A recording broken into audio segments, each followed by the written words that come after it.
할렐루야. 부활의 축복이 여러분과 함께 하기를 간절히 축원합니다. 지금 전 세계 시선이 파키스탄의 수도인 이슬라마바드에 집중되어 있지요. 회담 중에도 이스라엘은 그 레바논 남부가 어디냐면은 이스라엘하고 레바논이 붙었는데 레바논의 남부면 이스라엘의 북쪽이죠. 경계입니다. 국경이 있는 데입니다. 여기에 거점을 두고 있는 헤즈볼라를 계속 지금 공격을 하고 있습니다. 여러분, 레바논 그러면은 성경에도 보면은 솔로몬이 예루살렘 성전을 건축할 때 레바논의 백향목을 갖다가 건축을 했잖아요. 그 성경에도 나오는 그런 나라지요. 그리고 헤즈볼라는 이란으로부터 자금과 무기를 지원받는데요. 왜 이스라엘이 이렇게 헤즈볼라를 미워할까요? 여러분, 헤즈볼라의 그 창설 목적이요, 이스라엘의 국가 자체를 부정하고 파괴하는 겁니다. 그래서 헤즈볼라가 이란의 지원을 받고 있습니다. 그러니까 이미 철천지 원수가 돼가지고 이번에 이런 기회를 통해서 이스라엘이 아주 끝장을 보려고 지금 대드는 거죠. 여러분, 이것이요, 이 내용이 성경에 나오는데, 여러분 신약 성경에 보면은 두로와 시돈 나오잖아요. 두로와 시돈. 이게 바로 그 헤즈볼라가 있는 그 거점 지역입니다. 그 지역이. 두로는 이제 지금 현재는 수르라고 하고요, 시돈은 사이다라고 하는데 바로 거기입니다. 예수님 살아계실 때도 그 지역에 가서 사역을 하셨어요. 여러분 대표적으로 기억나는 게 마태복음 15장 보면은 가나안 여인 나오잖아요. 내 딸이 흉악히 귀신 들렸나이다, 고쳐주세요 하니까 나는 이스라엘의 잃어버린 양을 위해서 왔다 그랬더니 이 여인이 끝까지 자녀의 떡을, 예수님께서 그러면서 자녀의 떡을 취해서 개들에게 던짐이 마땅치 않다 그랬더니 이 여인이 개들도 자녀의 상에서 떨어지는 부스러기를 먹고 삽니다, 이제 그렇게 얘기하잖아요. 그랬더니 예수님께서 참 믿음이 좋다고 칭찬하시고 그 딸을 또 고쳐준 사실이 있지요. 이게 바로 거기에서 일어난 사건이에요. 지금 헤즈볼라 있는 그 지역에서 일어난 사건입니다. 어쨌든지 이번 회담이 잘 되기를 위해서 기도할 수 있기를 바랍니다. 지난주에는 예수님이 부활하신 부활주일로서 하나님께서 역사상 최악의 날을 최고의 승리와 영광의 날로 바꾼 날이죠. 따라서 예수님의 부활은 우리 기독교의 핵심이며 모든 교리의 중심입니다. 따라서 바울은 만약 그리스도께서 부활하지 않았다면 예수 믿는 우리가 가장 불쌍한 자며, 만약 우리가 부활을 믿지 않는다면 모든 것이 헛되다 그렇게 말하고 있습니다. 그러므로 복음은 하나님께서 행하신 놀라운 일에 대한 선언인 것입니다. 그래서 우리 성도들의 신앙 가운데 부활신앙이 빠져버리면 헛신앙이 되는 겁니다. 근데 많은 사람들이 교회는 다니면서도 예수님의 부활을 안 믿는 사람들이 많이 있다고 그래요. 아니 뭐 그랬겠냐, 이렇게 전설적으로 생각을 하고요. 여러분, 오래전에 서울에서 부활절 연합예배를 남산에서 드렸는데 그때 설교한 사람이 어느 신학대학 교수였습니다. 이 교수가 부활절 새벽예배 연합예배 인도하면서 설교를 잘 했어요. 근데 이 사람이 누구냐면은 평소에 부활을 안 믿는 사람이야. 이 신학대학 교수가 그 전설적인 얘기지 그런 사람이 이 사람이.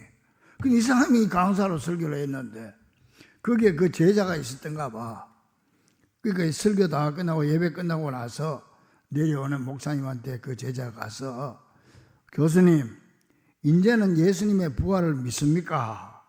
그랬더니 이 교수가 대답하는 말이 글쎄요 그랬어요. 글쎄요. 아니 글쎄요가 무슨 말입니까? 이런 사람이 신학대학 교수를 하고 있으니까 이 참 학생들이 문제가 많지요. 아니 글쎄요가 뭡니까? 여러분, 우리 그리스도인들은요, 죽었다가 살아나도 예수님이 사흘 만에 부활하신 줄로 믿으시기를 바랍니다. 이거 없으면 신앙이 헛겁니다. 여기에는 뭐 역사적으로 증거가 넘쳐나지만은 오늘 몇 가지 그 증거를 찾아보면요, 먼저 예수님 부활의 가장 확실한 증거는 목격자들이 직접 증언했다는 거예요. 내 눈으로 직접 봤다는데 뭐 누가 뭘로 얘기하겠습니까?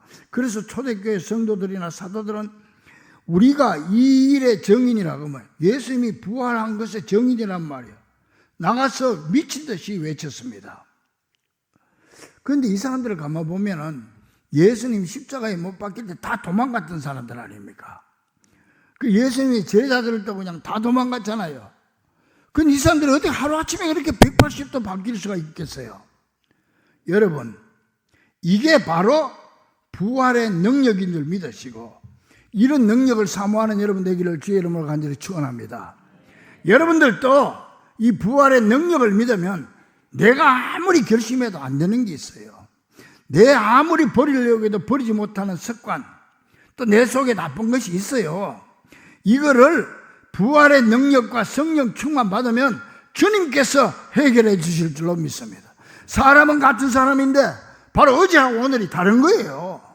어제는 모르고 숨어 다녔고 도망갔던 사람들이 오늘은 사람들 앞에 나가서 여러분이 얼마 전에 죽인 그 예수가 바로 하나님의 아들이고 메시아요, 그분이 죽었다가 3일 만에 살아났습니다. 내 눈으로 봤습니다. 할렐루야. 용기 있는 사람이 되는 거예요. 여러분들 신앙생활은 갈수록 뜨거워져야 됩니다.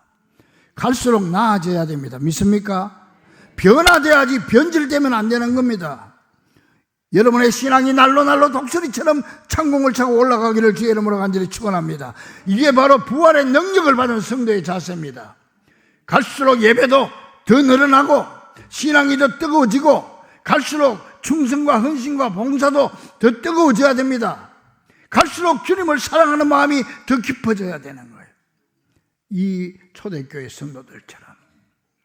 이게 바로 부활의 능력이에요.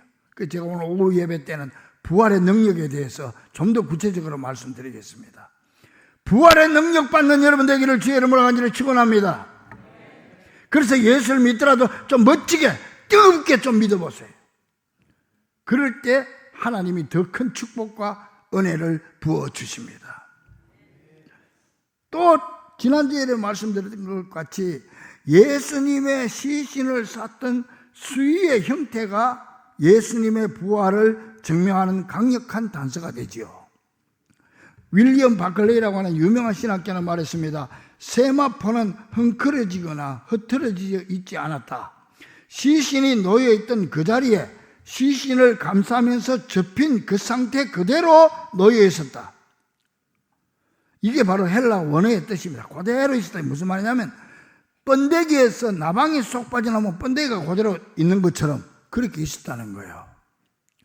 그 지난주에 제가 말씀드렸죠. 왜 그렇게 가능하냐. 보통 세마포 같으면 그냥 쭈그러 들었겠죠. 그런데 예수님 장례를 위해서 니고데모가 33kg이나 되는 향품을 가져왔어요. 이 향품은 향나무에서 나는 그 진액이요. 그런데 이걸 수의를 한 바퀴 두르고 또 바르고 또 향품을 바르고 또 수의를 또 바르고 또 향품을 바르고 하니까 이게 시간이 지나면 굳어지는 거예요. 그래서 예수님은 시신은 그대로 빠져나오고 이 세마포는 그대로 있었다. 그 얘기입니다.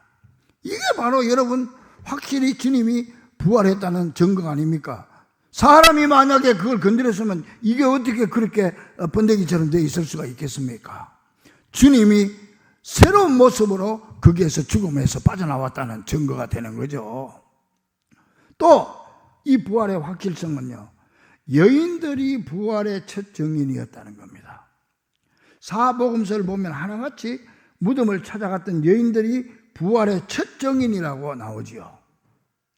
이것이야말로 확실한 부활의 증거가 됩니다. 그게 뭐 증거가 될까? 여러분, 왜냐하면요, 그 당시에는요, 여자들이나 어린아이는 숫자에도 안 들어갔잖아요. 그리고 이 여인들의 증언은 법정에서 인정해주지 않았어요. 무시해서 여인들을 법정의 정인으로 세울 수도 없어요. 여러분, 그런데 성경은 여인들을 앞장세워서 여인들이 부활의 정인의 선두로 나온단 말이에요. 이게 세상적인 생각을 하는 게 안 맞는 거예요. 만약 고의적인 은폐 공작이 있었다면요, 베드로나 요한을 선두로 내세웠겠죠. 아니면 니고데모라도 앞장세워서 봤다고 했으면 사람들이 믿을 수도 있어요. 근데 여인들이 봤다? 그건 못 믿겠다는 거예요. 그 당시는 그랬습니다. 여러분, 이 복음서는 예수님 돌아가신 후에 몇십 년 후에 쓰였습니다. 바로바로 쓴 게 아니고요. 그렇기 때문에 저들이 이런 사상을 다 알고 있었습니다. 그 당시에. 그렇다면은 안 좋은 모양새를 얼마든지 수정하고 뺄 수가 있었어요. 그런데 그렇게 하지 않고 그대로 여인들을 선두로 세워서 여인들이 가장 먼저 예수님을 봤다고 증언하고 있는 거 아닙니까? 그런데 당시에 정인으로 인정해주지도 않았던 그 여인들을 정인의 전면에 기록한 것을 보면은 예수님의 부활 사건 기록에는 조금의 숨김도 음모도 거짓도 꾸밈도 없었다는 것을 말해주고 있는 것입니다. 또한 예수님의 무덤을 지키고 있던 군인들이야말로 역사상 가장 위대한 기적의 유일한 산 정인들이었습니다. 마태는요, 땅이 진동하고 천사가 번개처럼 환하게 나타나자 지키던 자들, 이 파수꾼들이 무서워서 벌벌 떨면서 죽은 자같이 되었다, 그렇게 되어 있어요. 안 그러겠습니까? 그 밤중에 천사가 환한 빛을 비고 돌문이 저절로 굴러가면 이 옆에 있던 이 파수꾼들이 죽은 자같이 되지 않겠어요? 그런데 그날 오후에 이 파수꾼들이 대제사장을 만나고 왔어요. 거기가 한 대제사장이, 야, 너 그렇게 얘기하지 마라. 내가 시킨 대로 해. 제자들이 밤에 와서 우리 잘 때 예수님 시신을 도둑질해 갔다고 얘기해라. 만약에 뒤에 뭔 일이 생기면 우리가 책임질 거야. 그 돈을 줬어요. 돈 주고 너 이렇게 얘기해. 그러니까 이 사람들이 그 거짓말을 그 다음부터 앵무새처럼 말하고 다니는 거예요. 그런데 이 말씀 조용히 묵상해 보면요, 오히려 더 그 말씀이 예수님 부활이 확증이 됩니다. 보세요. 어떻게 군인들이, 파수꾼들이 다 군대 갔다 온 사람 파수 보초서 깜빡깜빡 좋을 수는 있어요. 있지만은 그 파수꾼들의 방해를 받지 않고 그 큰 돌을 움직일 수가 있었겠습니까? 또 혹시 자기들 말대로 깊이 잠들어 있었기 때문이라고 할지라도, 그렇다면 그렇게 깊이 잠들어 있던 사람들이 어떻게 그 시체를 훔쳐간 사람이 예수님의 제자들인 걸 그 깜깜한 밤중에 어떻게 알았겠습니까? 이 말이 안 되는 소리예요. 그래서 외경 성경에 보면은 이렇게 기록되어 있습니다. 이 사건에 대해서 우리가 비록 돈은 받았지만 예수가 부활하신 것은 확실하다, 그렇게 기록이 되어 있습니다. 또 하나 부활의 놀라운 사실은요, 부활하신 예수님이 십자가의 상처를 그대로 지니고 계셨다는 거예요. 이게 증거가 되는 거예요. 왜 이게 부활의 확실성이 되느냐? 부활하신 예수님이요, 얼마든지 당신이 원하는 온전한 몸을 가질 수가 있었습니다.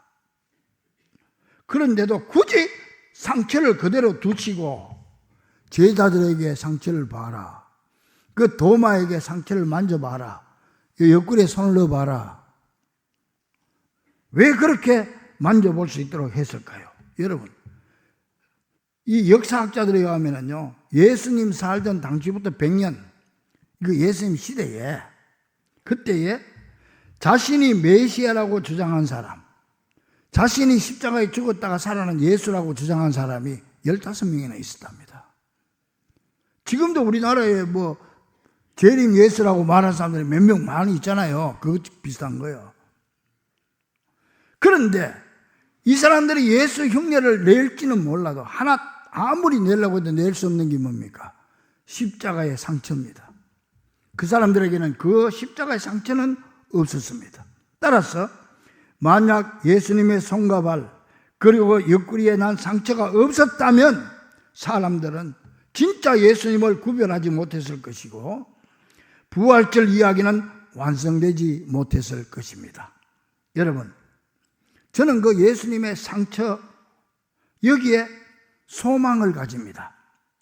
우리도 이 땅에서 많은 상처를 받고 살아가지만 부활하신 예수님께 상처는 있지만 아픔은 더 이상 없는 것처럼 우리도 부활신앙을 가질 때 더 이상 그 상처들이 내게 아픔을 주지 못하기 때문입니다. 우리도 세상 살아가면서 얼마나 많은 상처를 받고 살아갑니까? 그러나 부활의 주님, 내 속에 부활신앙이 있으면 이 상처가 나에게 상처는 있지만 아픔은 주지 못하는 거예요. 야고보서 1장 2절 4절 보니까 내 형제들아 그래서 너희가 여러 가지 환난을 당하거든 온전히 기쁘게 여기라. 왜? 이는 너희의 환난이 너희의 믿음의 시련이 인내를 만들어낸 줄 알미라. 인내를 온전히 이루라. 이는 너희로 온전하고 구비하여 조금도 부족함이 없게 하려 함이라. 믿습니까? 우리가 당하는 환난과 시험이 나에게 인내를 키워내고 오히려 그 환난으로 인하여 우리는 더 주님 앞에 나가는 소망을 가지게 된다는 거예요. 이 상처가 과거에는 나를 억조이고 내 머리를 무겁게 하고 내 발목을 잡고 했지만 이제는 이것 때문에 더 큰 믿음이 폭발하게 된다는 거죠. 그래서 로마서 5장 3절에 4절 말씀 보니까 우리가 환난 중에도 즐거워한다 그랬어. 그게 나에게 즐거움이 되는 거야. 왜? 환난이 인내는 소망, 연단은 소망을 이루는 줄 알미로라. 할렐루야. 환난 때문에 오히려 기쁘다. 왜? 이 환난이 내게 연단을 주고 이 연단이 소망을 이루어주기 때문에. 무슨 소망? 부활의 소망을 이루어주기 때문에. 그래서 갈라디아 6장 17절에서 바울은 고백합니다. 내가 내 몸에 예수의 흔적을 가졌노라. 이게 그래서 그 나의 상처가 이제는 예수님의 흔적이 되는 거예요. 예수님의 흔적으로 자랑할 수 있게 되는 단계로까지 올라가게 되는 것입니다. 자, 그렇다면 여러분, 이렇게 확실한 예수님의 부활이 과연 우리에게는 무슨 의미가 있을까요?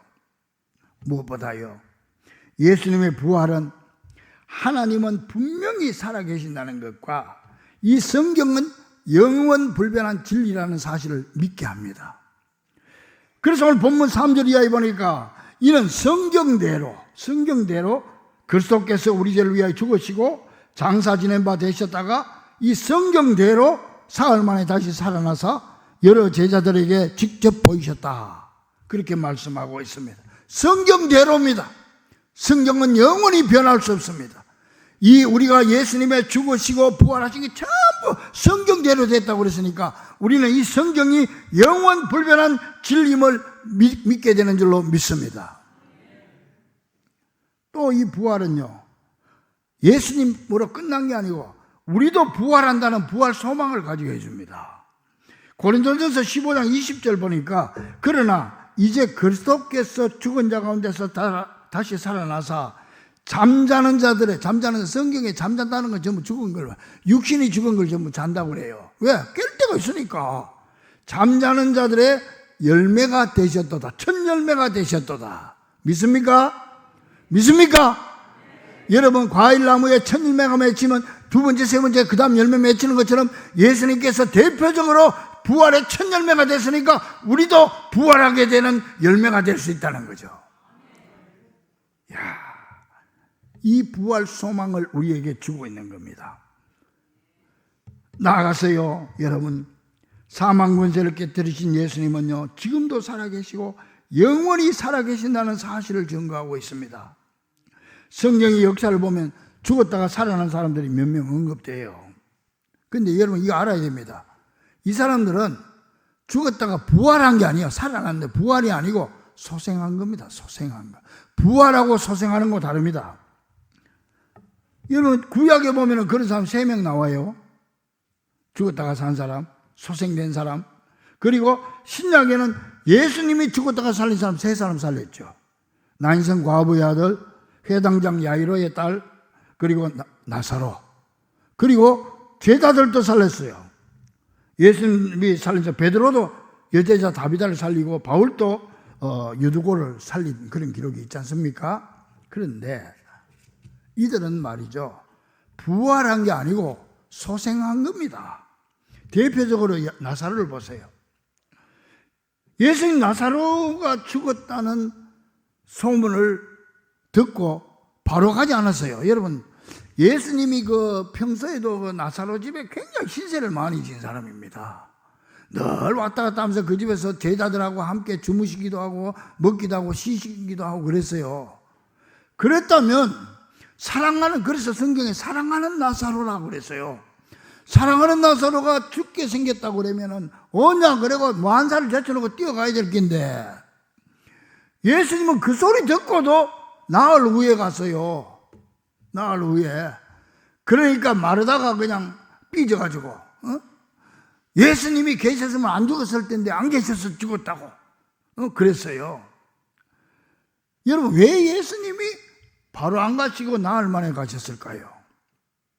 그 당시 이스라엘에는 말이죠, 사람이 죽으면 영혼이 나왔다가 이게 떠돌아다니다가 3일 안에 다시 들어갈 수도 있다고 생각을 했어요. 이 사람들은요. 그래서 3일 안에 다시 살아날 수 있다고도 생각을 했어요. 그러니까 예수님이 3일 지나고 4일째 간 거예요. 왜? 3일 안에 갔으면은 그 사람들 생각에 어쩌다가 영혼이 떠돌아다니다가 다시 들어왔는가 보다 이렇게 생각할 수 있는 거예요. 그래서 확실하게 죽을 수 있도록, 죽었다고 인식할 수 있도록 4일 후에 간 거예요. 여러분, 예수님께서 4일 후에 가서 부활시킨 게 아니고 물리적, 생물학적 부패 과정을 역으로 뒤집어 놓은 겁니다. 그 결과로 나사로의 시신은 죽기 전의 모습으로 회복됐죠. 소생되었죠. 그러나 여러분, 나사로가 지금까지 살아있습니까? 얼마 살다가 또 죽었어요. 다른 사람들도 성경에 나오다 죽었다가 산 사람 얼마 살다가 또 죽었어요. 그러나 우리 예수님은 소생된 것이 아니고 우리가 도무지 이해할 수 없는 방법으로 완전히 변형된 것. 그래서 지금까지 살아계시고 앞으로도 살아계실 그분입니다. 이게 바로 부활입니다.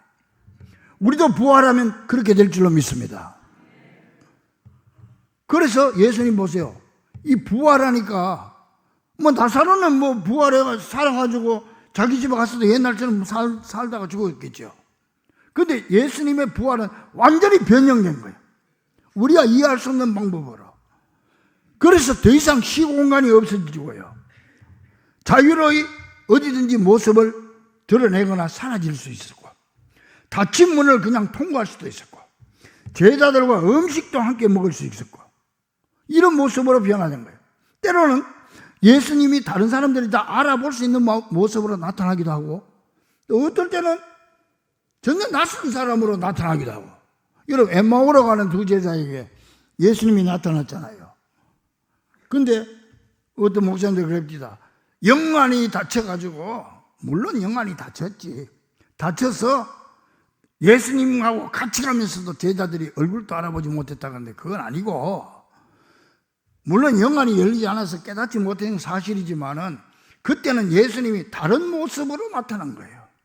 다른 모습. 그래서 제자들이 처음에는 몰랐던 거죠. 낯선 모습으로 나와요.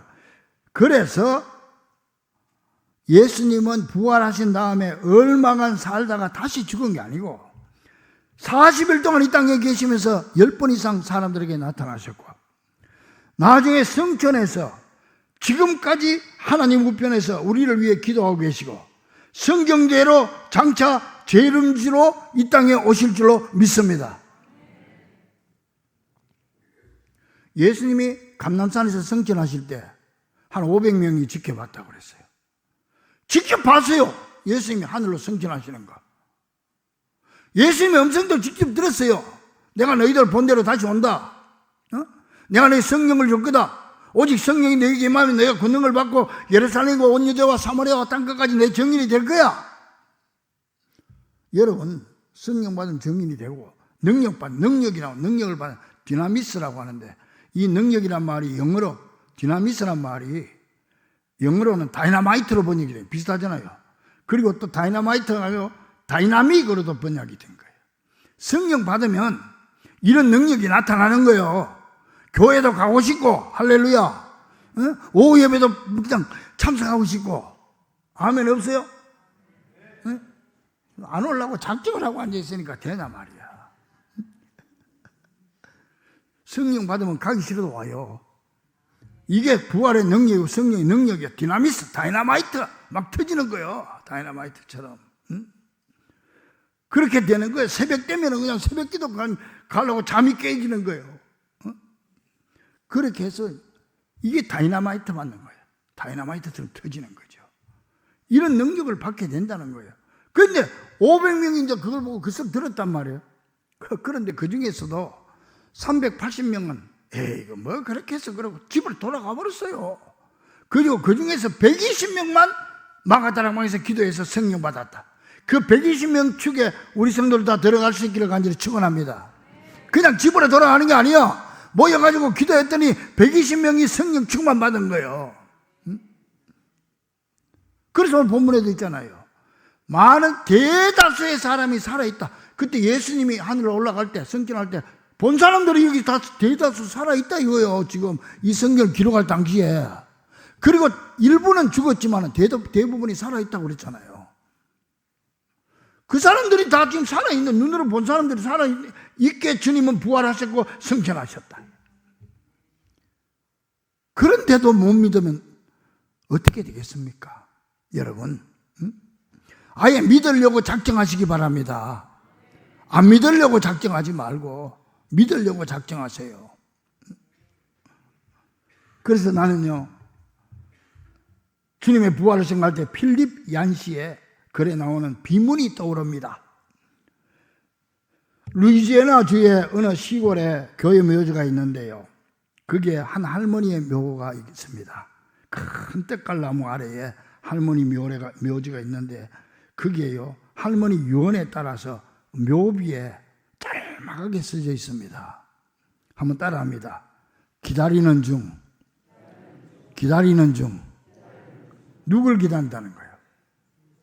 재림하실 예수님을 기다리는 중이다. 여러분도 연세 드신 분들은 세상 떠나기 전에 미리 유언을 생각해 놓으세요. 덤벙거리고 그냥 기다리다가 가지 말고, 여기 아들아 여기 새로 나온 약 없나 하다 가지 말고 딱 마음 먹고, 나는 이제 하나님 앞에 간다. 아들들, 첫아들, 둘째 아들 손 딱 잡고, 나 이제 천국 간다. 얘야, 큰아이 보고는 야, 너 천국에서 만나자 하고, 둘째 보고는 너는 잘 있거라. 아이고, 나는 왜 천국에서 만나자 소리 안 합니까? 너는 예수를 안 믿으니까 천국에 못 와. 넌 예수 믿으니까 나하고 만나자. 그리고 딱 가는 거야. 할렐루야. 그 준비를 해야 돼요. 준비를. 기다리는 중. 사랑하는 우리 중부 가족들이야. 기독교는요, 나에게 무엇을 행하라고 말하기에 앞서서 하나님이 나를 위해 이루신 것에 감탄과 놀라움을 느끼는 것을 요구하는 것입니다. 우리 모두 이 놀라운 부활의 사건을 조금 더 의심하지 마시고 감탄과 놀라움으로 확실한 부활신앙을 가지심으로 장차 오실 우리 주님 맞을 준비를 철저히 준비하는 귀한 성도들이 되기를 부활의 첫 열매가 되신 우리 주 예수 그리스도의 이름으로 간절히 축원합니다. 기도하겠습니다.